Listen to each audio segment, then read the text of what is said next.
घर के काम बुता और खते, फिर भी काम नहीं रुकयम मोर। खाना उला खातव आओ भिड़थवे देखी वो मामा। पिता होला डोहर थव आओ भिड़था मेरे तीमा।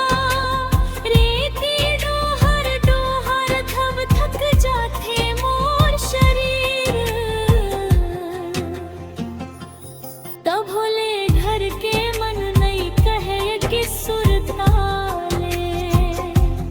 तब होले घर के मन नहीं कहे कि सुरताले।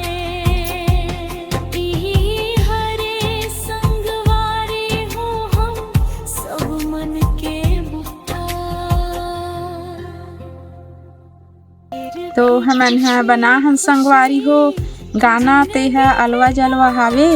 ता गाना ह पसंद ही संगवारी हो ता लाइक कर दूँ, सब्सक्राइब कर दूँ। जय जोहार, जय छत्तीसगढ़।